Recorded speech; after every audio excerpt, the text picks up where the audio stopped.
What's up, YouTube? My name is Dan, and this is Duff Previews. What an excellent day yesterday. 4.64 units in the books. I think that's 4 or 5 consecutive days now we've been in the profit. All I'm going to say is all hail the king. Chased a triple double. Didn't get it, but he cashed our $6.50 or plus 550 bet. So stick around for a recap of yesterday's picks at the end of the video, and I'll talk more about it. Regarding the picks for this one, not many lines are available at the moment, so I've only got 2 picks to share with you. Our very first one, though, I'm loving Morant over 28.5 points. He's up against the Indiana Pacers, and I absolutely love this matchup. Now, Indiana, they allow a league high 63.1 points in the paint per game this season. Now, last season they weren't good, but they were better. They allowed the fourth most points in the paint at an average of 53.6 in the paint per game. So they're giving up an extra 8 points in the paint this year compared to last year. And good news for us, this is where Ja Morant lives. He lives in the paint. Freakish athlete, relentless driving the ball. I think he's due for a big game here. Now, last season, Ja Morant, he led the Memphis Grizzlies with points in the paint. I'm sure you could have assumed that. He averaged 14.4 points in the paint per game. That actually placed him ninth in the league last season. He was second amongst all guards, and he was only behind SGA. In his first game back from suspension against the New Orleans Pelicans, Ja recorded 24 points in the paint, which is an awful sign for the Indiana Pacers. 2 visuals to show you on this one. So the very first one, I've got the data on shots attempted within 10 feet of the basket. So as you can see here, Ja Morant, he attempted 19 two-point field goals in that game, with 18 of them coming from within 10 feet of the basket, um, which is crazy. I know it's only a small sample size of only one game, but last season he ranked fourth in the league in this category. He was behind Zion, Giannis, and Anthony Davis in terms of shot attempted within 10 feet from the basket. If you're thinking, well, what's 10 feet? I only do meters. I'm from Australia or wherever the fuck you're from. 10 feet is pretty much the free throw line. So from all the shots from within between the free throw line and the ring, all around the court, Ja Morant attempts a shitload of them. The second visual I wanted to show you are the stats on which teams have the most shots attempted against them within 10 feet of the basket. Now, it's another bad sign for the Indiana Pacers. They concede a league high 50 field goal attempts within 10 feet of the basket, and they allow opposition teams to shoot almost 59%. That's near the bottom of the league. Now, Ja's last opponent, if you wanted to do some comparing, the New Orleans Pelicans, they rank fifth lowest in the league with only 37 field goal attempts within 10 feet taken, with shots made at 57%.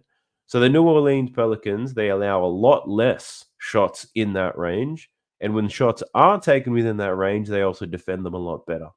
So if Ja can take 15 field goal attempts within 10 feet of the basket and shoot 66% from this range against them, can you imagine the damage that he's going to do against the Indiana Pacers?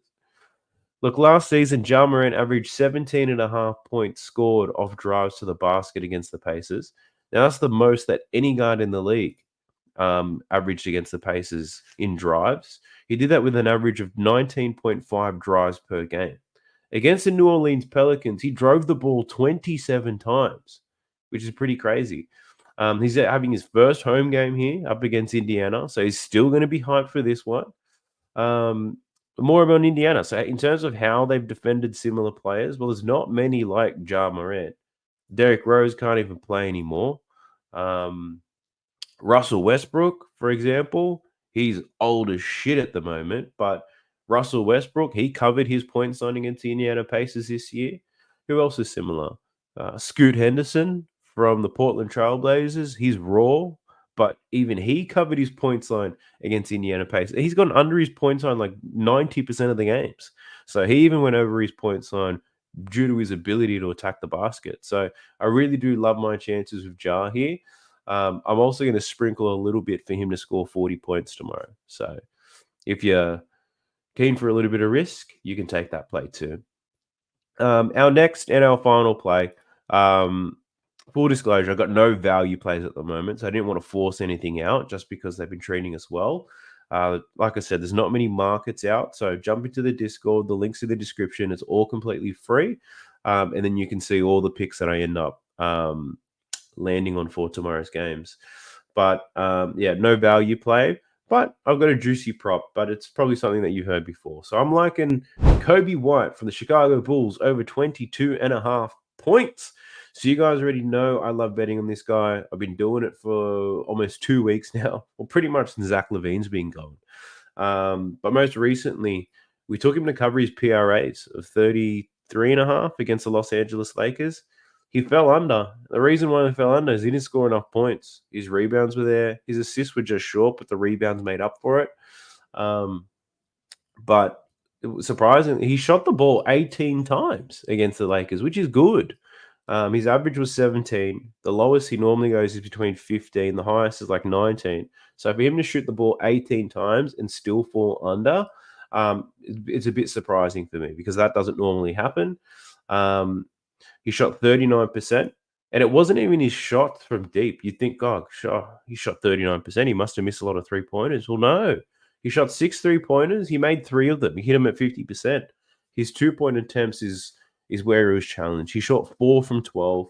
He missed a few easy floaters and layups that he would normally make.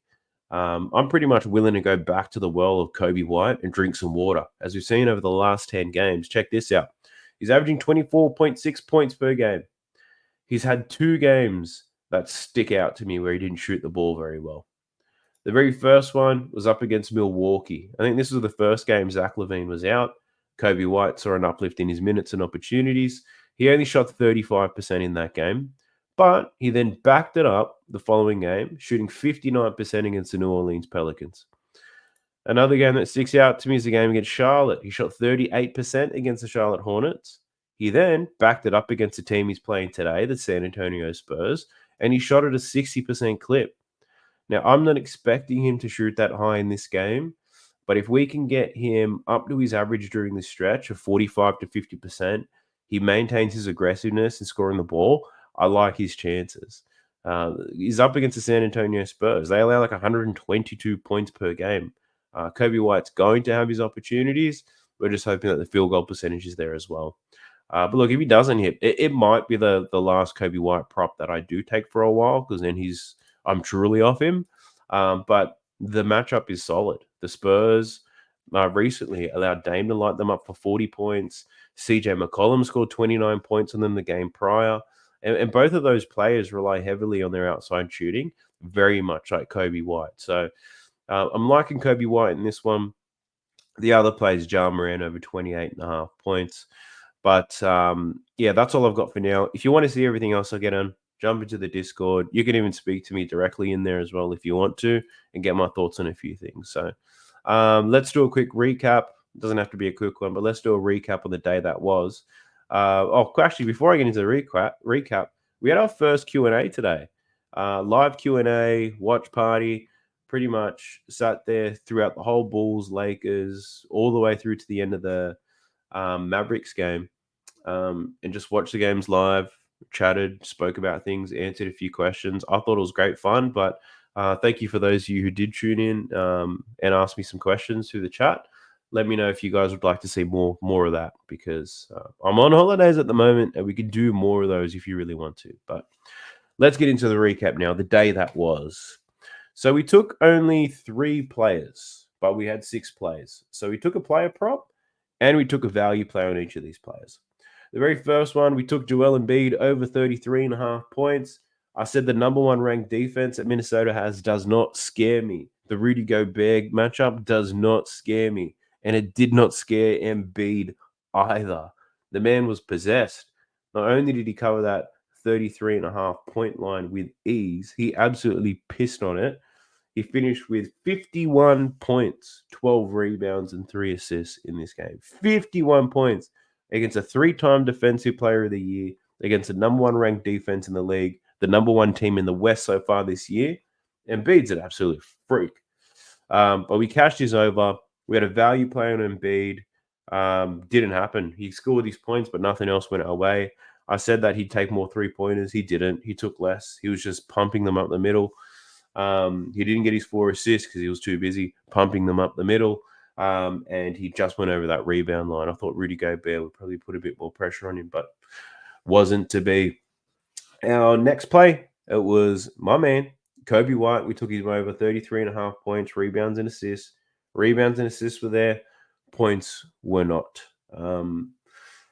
I did say on the video, the last video that I did, if you can't get his PRA, the best line to take would be his rebounds. His line was at 4.5. I'd take him all the way up to 5.5. He finished on 6, I believe, so he rebounded quite well. But a lesson learnt there. So I might do less PRAs if I can see that there's one particular stat category where I think they're going to excel in. With the value play for Kobe, obviously didn't hit. He didn't go over his points, but he did get 6 rebounds, but he finished on only 5 assists. So by the end of it, when it was coming, it was getting a bit disappointing, really, but lucky we've got the king. So I took him over 16.5 rebounds and assists. That cash quite easily. There were a lot of stretches where he got the rebound and he got the assist in the very same play. So he finished on 19 in total, 10 rebounds, 9 assists. But then our value play cashed under 25.5 points, over 10 rebounds, and over 7.5 assists. He finished with 25 points, 10 rebounds, and 9 assists. I was absolutely sweating balls, especially when AD went down, I think in the third quarter. I was like, oh, now LeBron's going to pick up the scoring load for sure. This isn't going to cash. Then I was sweating his rebounds. I didn't know if he was going to get his rebounds. The assist, I was confident he was going to get. Got his rebound, and then I was like, oh, there was like 4 or 5 minutes left. Lakers were down 12. And I was like, Bron's going to pull out some Kobe shit right now, score all these points. He scored a couple easy ones. I think he had 25 points with like 3 to 4 minutes left. I think he had like 25 points, 8 rebounds, or 9 rebounds and 8 assists. And then he had one of those plays where he got a rebound, quick outlet pass, got the assist. So he had 10 rebounds and 9 assists. They're already down like 12 to 14 points. And I already knew I had this feeling like LeBron will care more about getting a triple-double than actually trying to win this game for the Lakers. So after that point, he didn't even attempt a shot, which is excellent for me. And everyone else who followed. He didn't attempt a shot. He attempted back behind the back passes. He was trying to find shooters who weren't open. Like it was pretty clear he was trying to get the triple-double and he wasn't trying to get the win. Either way, it worked out for us. Took the gamble of getting his under in points, 25.5, and it paid off, $6.50. So that pretty much took us to a positive day, 4.74 units in the profit. So another one for us. How the season's looking on props, we're 71.51. So we're up 21.8 units on those single plays. Same games, haven't touched for a while, -6 units there. With the value plays, still hitting those at 25%. We're up 48.23 units now, which is pretty wild.